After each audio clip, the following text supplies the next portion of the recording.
focus in on the practical side of things.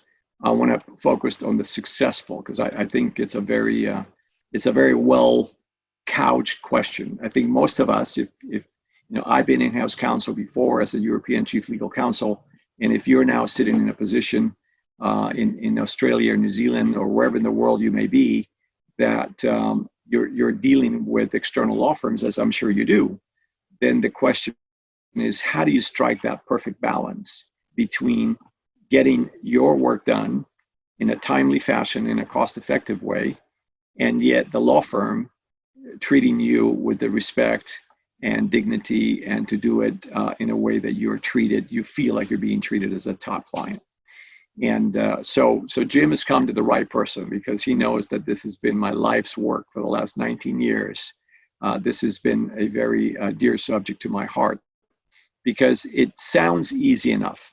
It sounds like I, the client, the customer, the buyer of legal services, should have at my disposal all the freedom, all the flexibility to find and engage legal counsel to work for my tasks and my priorities as I see fit.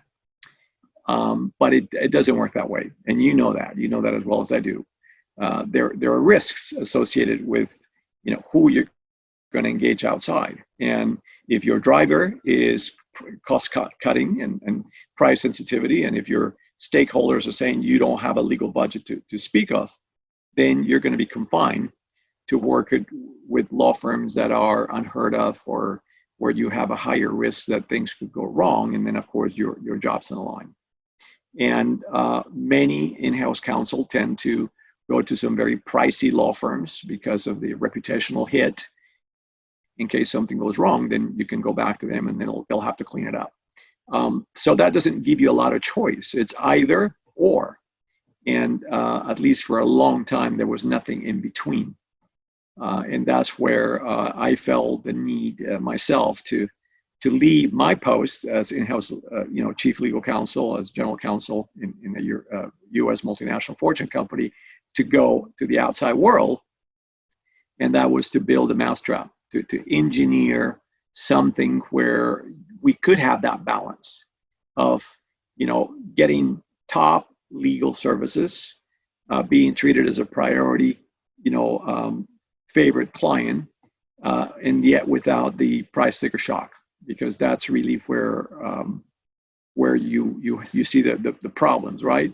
So for me, I think that if we talk about a practical tip or to develop that successful relationship, the number one issue is that, and I think you would agree with me, is that it seems that the interests of the law firm and the interests of your interests as a client, they're not aligned.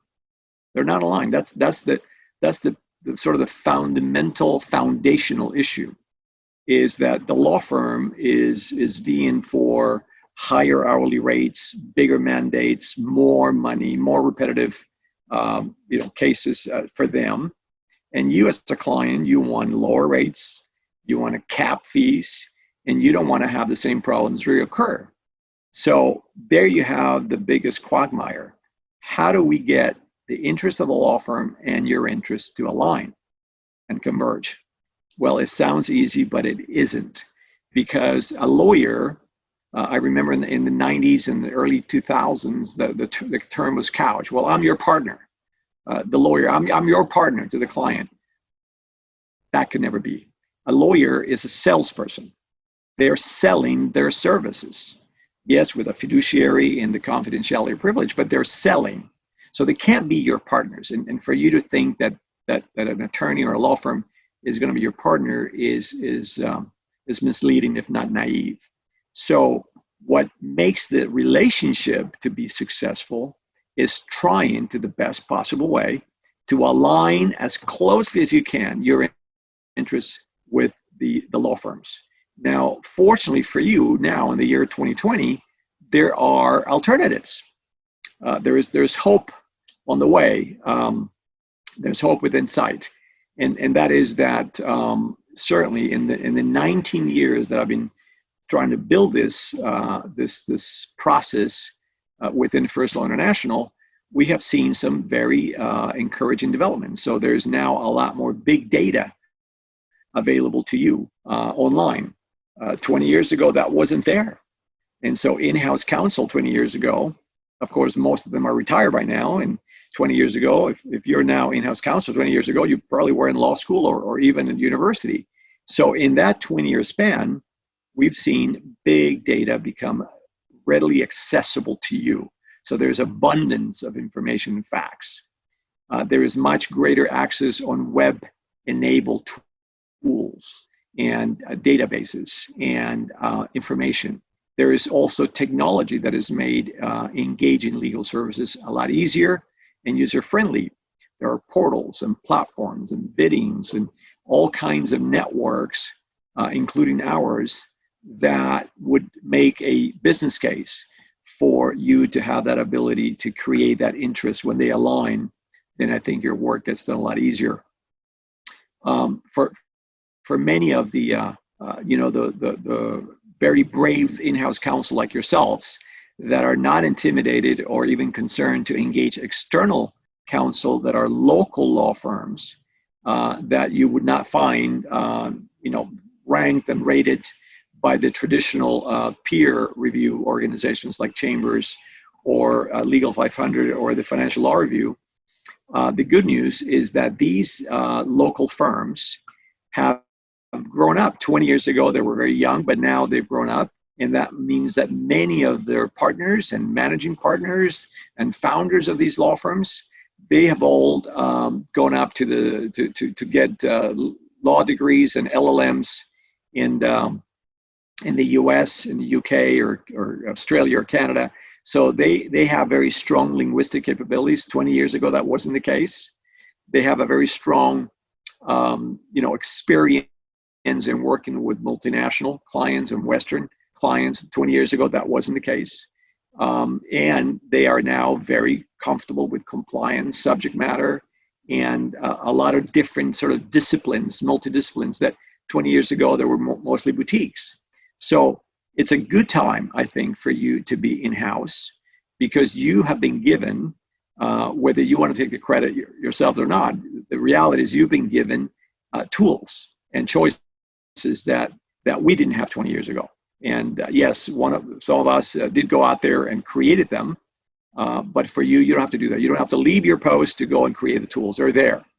And ultimately, when the law firm feels that you are a very savvy, techie, sophisticated purchaser, then the balance is shifted on your side, and they will give you the respect and the dedication that you deserve, which again, 20 years ago, the law firms controlled all the tools. So I think in looking at this, and I thought about it long and hard, and Jim and I had a discussion about this as well.